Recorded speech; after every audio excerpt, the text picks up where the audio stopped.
আজকে এখান থেকে যাচ্ছি রঘুনাথপুরে, অমিত মেটালিক, তারা এখানে 4,000 কোটি টাকা ইনভেস্ট করছে। ওরাও কথা দিয়েছে আমাকে এবং আমাদের মামনি বাউরিকে, জ্যোতির্ময় সিং মাহাতোকে, তারাও জঙ্গলমহলের অদক্ষ শ্রমিক 10,000 জনকে কাজ দেবে।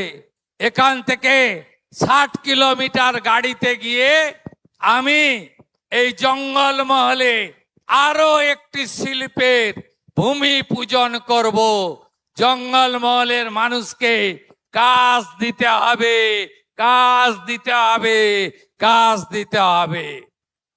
জানতে চাইব তোলাবাজি বন্ধ হয়েছে হ্যাঁ কি না? বন্ধ হয়েছে। রাস্তায় হাত পাতা বন্ধ, গোমাতা পাচার বন্ধ, বেআইনির কয়লা বন্ধ, বালির ঘাট বন্ধ। আমি জানি বালির রেট একটু বেশি হয়ে গেছে, সমস্যা হচ্ছে।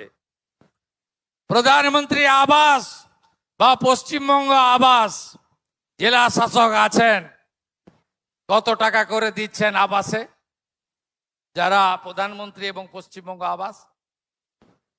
না বালি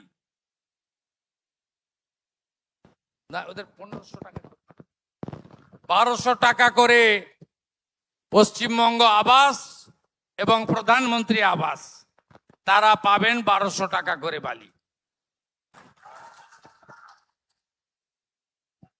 একটু সময় দিন, সব অবৈধ ভাটগুলোকে রেগুলারাইজ করতে দিন।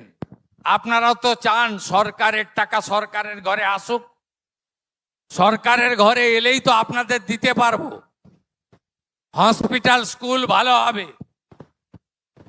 তাই সব বালির ঘাটকে আমরা বৈধকরণ করব, তোলাবাজি হইব না, সিন্ডিকেট চলিব না, কাটমানি বন্ধ। এবারে যে ঘর দেব আমরা, প্রায় 30 লাখ বাড়ি, 1 টাকা যদি কেউ চায় একটি খবর আমাকে দেবেন। কি কি করেছে শুনবেন। জামমনি ব্লকের একজন সাব অ্যাসিস্ট্যান্ট ইঞ্জিনিয়ার ঠিকাদারের কাছ থেকে 2 লাখ টাকা নিচ্ছিল, খপ করে ধরেছি আর জেলের ভিতর ঢুকিয়ে দিয়েছি। হাতে নাতে মোটর ভেহিকেলের 2টো ইন্সপেক্টর এই আসানসোল দুর্গাপুরে টোল প্লাজাতে, গাড়িতে ওভারলোড নেই, বৈধ কাগজ আছে, তারপরেও বলে 16,000 টাকা দিতে হবে। কমপ্লেন পেয়েছি, সাসপেন্ড তো করেছি। অনেকে বলেন সাসপেন্ড হয় 3 মাস পরে উঠে যায়। আমি বললাম সাসপেন্ড করলে মুখ্যমন্ত্রী সন্তুষ্ট নয়, 2টো এমভিআই ইন্সপেক্টরকে জেলে ঢুকিয়েছি। করতে দেব না। অনেক আশা স্বপ্ন নিয়ে আপনারা আমাদেরকে জিতিয়েছেন। আমরা নরেন্দ্র মোদীজির গ্যারান্টি পূরণ করব। আগামী 2027-এর 9ই মে আমার মুখ্যমন্ত্রিত্বের 1 বছর পূরণ হবে। সেদিন আমি আপনাদের সঙ্গে পরীক্ষায় বসব, পরীক্ষায় আপনারা নাম্বার দেবেন আমাকে। আমি যদি 10-এর মধ্যে না পাই, তাহলে আপনাদের কাছে আমি ক্ষমা স্বীকার করে নেব যে না, আমি পারলাম না। আপনারাই বলবেন যে না, ভুল লোককে ঠিক করিনি, সঠিক লোককে সঠিক দলকে দিয়েছি।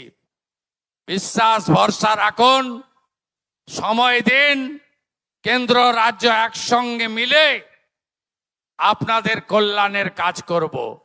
সকলকে অভিনন্দন জানিয়ে 100 দিনের কাজে অপরূপ জঙ্গল, সুন্দর জঙ্গলমহল, একদিকে পাহাড়, একদিকে সবুজ সহজ সরল সাদাসিধা মানুষ, শ্রাবণের শেষ সোমবার, আগামীকাল মা মনসা আসছেন, উৎসবের পরিবেশ।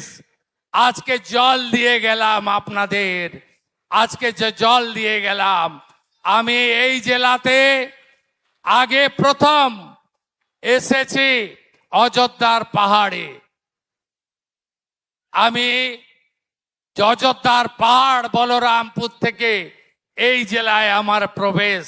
আজকে মুখ্যমন্ত্রী হয়ে জল দিয়ে গেলাম জাপানের সাহায্য নিয়ে, এটাই আমার বড় প্রাপ্তি।